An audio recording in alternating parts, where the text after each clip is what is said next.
Hey friends, welcome back to OG Universe. Thanks for stopping by today. On the turntable, we're looking at the Mcfarlane Toys DC Multiverse Batman from the Dark Knight of Steel comic book Max series. Now, this is a 12-issue series that wrapped up just a little while ago, and it kind of gave you an Elseworlds vibe of Batman, Superman, the Justice League, and basically putting them in a Game of Thrones style setting. There's some intrigue, there's some backstabbing, there's a bunch of stuff going on. It was a very interesting series. I really enjoyed it quite a bit, and that's why I purchased this figure. Now, the figure itself, a little bit different from what we saw in the comic book.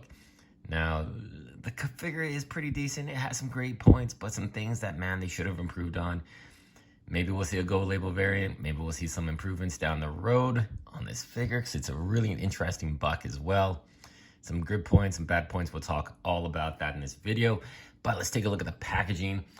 This artwork is stupendous. Just beautiful Batman artwork from the comic book series Dark Knights of Steel. Yeah, it's very impressive. You do get a trading card. You get the sword. You get the display stand. And the figure, and that's it. No extra accessories, extra hands, or anything like that. Basic traditional packaging there. Nothing surprising, nothing out of the ordinary. But this figure itself, it's very, it's a hit and miss, man. Hit and miss. I absolutely love the styling on the head sculpt. The head sculpt looks absolutely fantastic. The battle damage, all the nicks and cuts in the black helmet. The only thing it really needs is some dry brushing. It needs some dry brushing to bring out all this extra detail. And I think this could be one of the finest kind of Elseworlds-like Batman head sculpts. It is absolutely phenomenally well done. Now, the armor itself, I don't know, maybe Mcfarlane's, they kind of find a niche about certain things. If you saw the Medieval Spawn video I did a while ago, that armor just looked terrible. It was just plasticky looking. Didn't look good. The Aquaman from the Page Punchers, that armor looked terrible as well in that just kind of plasticky rubber silver. Did a repaint on that, improved it.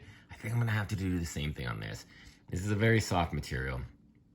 It's sculpted nicely. There's lots of dents, scratches, everything like that, but it's just so lackluster. It just doesn't pop. I think a shot of metallic silver paint on this, some dry brushing, would really bring out a lot of the tension, the details that's in there. You got some great sculpted work. This paint job, unfortunately, just doesn't bring it out. Now, he does have like a blue underlay underneath here in the costume. Again, some silver dry brushing, just a wash on it, some black. We'll just bring out all that beautiful sculpted detail on it. Now, the one good, really positive thing, I absolutely love this sword. Don't like the sheath though, but Mcfarlane did do a good job hiding it. So you have the cape, and that's the sheath right there. And it's a really light material for the cape. It's a soft rubber, not thick at all, very thin actually too. So it's not gonna weigh the figure down. It's not gonna pull them back when you have them on your display stand. And we take a look at this sword. The sword is phenomenal. Love it. The hilt is absolutely beautiful. This gold paint is fantastic. Yeah, I just wish the silver was better. This silver on the blade is really nice as well. Now, it is a bit of a softer blade, so it's not super stiff. It's not extremely rigid, but it's not super soft either, so it's just not gonna deform itself quite easily if you put it in the sheath incorrectly. But I really do like this sword. It's very well done. And let's see how he holds the sword. Now, the hands here are really soft. Not really soft, but softer than a little usual. Usually the hands are kind of riveted and a little tough to kind of manipulate to get accessories in, but man, you get it in, no problem. Holds it well, looks really nice. Like, man, you get some really kind of dynamic poses as well. You know, you got that thing going on there, very cool. All the embellishments on the sword too, just look really well done. Now, one thing about these hands that I thought was great, and it's the little things like this that Mcfarlane does so well. So the hands are not just a reuse of regular hands. So you can see here he has the extra armor detail throughout the entire knuckles, the thumb, armor plating. That is really cool. They did a great job on that. Yeah, and it's got a bit of a utility belt going on with some pouches. And there you go. So yeah, this figure does have some good points aesthetically, some bad points. It's just a couple things on it that I would definitely try and improve. Just a little bit extra work, but you know what? It's something that as a collector, as a customizer, that I'm not a great customizer by any means. I like head swaps and do a little paint jobs here and there. But he'll be a real fun figure to kind of paint and just do a little bit extra detail on. I'm really excited to paint up this helmet, do some dry brushing on it, bring out some of the detail. I'm probably gonna repaint this entire silver armor plating. Maybe do a bit of a black wash on the blue. We'll see how that goes. But yeah, otherwise the figure does have some really nice touches. Now let's take a look at articulation on this figure. So the head, excuse me, does have some pretty good movement. You got the side attitude going on there as well. Shoulder, you do have the spacer joint. Now this does interfere a little bit. You almost got to move this portion of the shoulder pauldron up and out of the way to get a bit more height and movement on that shoulder. It does have the ratcheted double jointed elbows, ball joints at the wrist, which are completely hidden by this gauntlet, which is really nice. You have some torso articulation. You can move forward a bit, back a bit, not the greatest, but you do have that range of motion. You have the ball joint in the waist, double jointed ratcheted knees, ball joint at the hip, full toe articulation, hidden ball joints. You can see it's been doing a really good job, Mcfarlane, on making those ball joints kind of seamless connection with the foot. You do have toe articulation, the ankle rocker, ball joint, all the movement that you'd want there. So yeah, overall this is a pretty damn good looking figure, excuse me. A couple things that we just need to work on, and it's kind of like a project which I'm kind of excited to work on. He does have some very reminiscent memories of the Dark Knights, what's it called? Legend of the Dark Knights, a Kenner series of Batman Elseworld figures. He had Pirate Batman, Viking Batman, a Night Batman, all that kind of stuff. So it kind of harkens back to those different versions of Batman. Now, one figure that I really do like, this came out earlier, I believe in 2022, I believe, or maybe this year, I can't remember. This has been a long year, I tell you. But this is the Gladiator Batman. So the Gladiator Batman, striking difference between these two. Like they, I think, went all out in creating this figure and just going wild with the design work. Like he has the bats as pauldrons here. The sculpted detail is incredible. The paint is pretty darn good as well. The silver looks really nice. And you compare these two, though. This one is based on a comic book version. So you can't really take as many liberties as you could with this one and just let your sculptors go wild with their imagination. This one, yeah, it is a little bit limited in that respects, but it still comes across as quite a nice figure.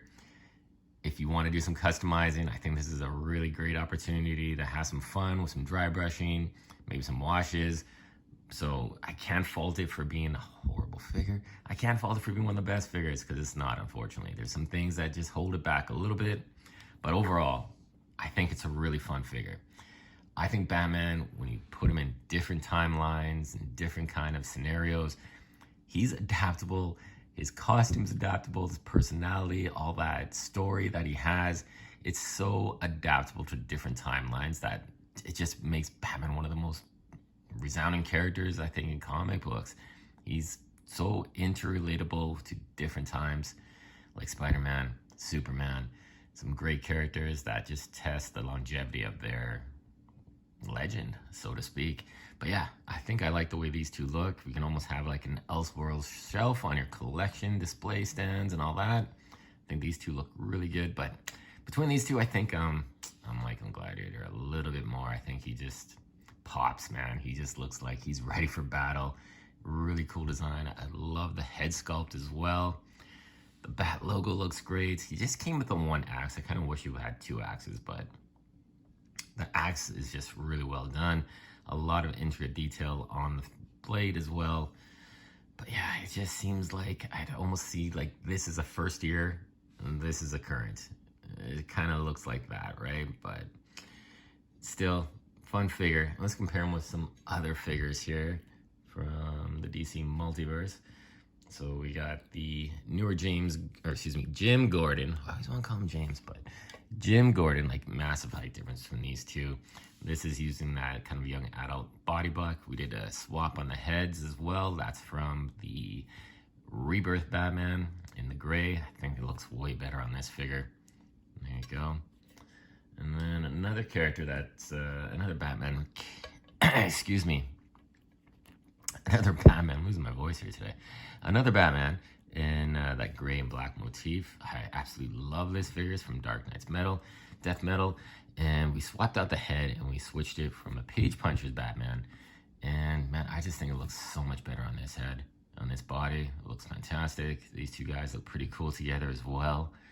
Yeah, very nice. And then if you want to bring out another kind of figure here that might work out as well, you got Aquaman from the Lost Kingdom. This new released figure. The movie's coming out this December. Looking forward to that, see how that goes. But these two look good together as well. So yeah, there you go. Interesting figure. If you want to customize it, I think I'm really excited to customize it and do a little extra stuff to it. But overall, for the figure that you just want to get because you like the comic book series, I don't think you're going to be too disappointed. The comic book art was spectacular, and I really do hope they continue on with making some Dark Knights of Steel figures. Definitely want to see a Superman. Some other characters, I'm not going to spoil too much of it, because if you haven't read it, I definitely would read it, because it's a really good story. A really beautiful artwork, like I said. And hopefully they continue making some more of these figures. All right, guys, thanks so much for watching. Remember to like, comment, subscribe. We got a full playlist of DC Multiverse figures. So if you want to watch more reviews, we got tons of them on that playlist. Thanks for watching, and we'll see you on the next one.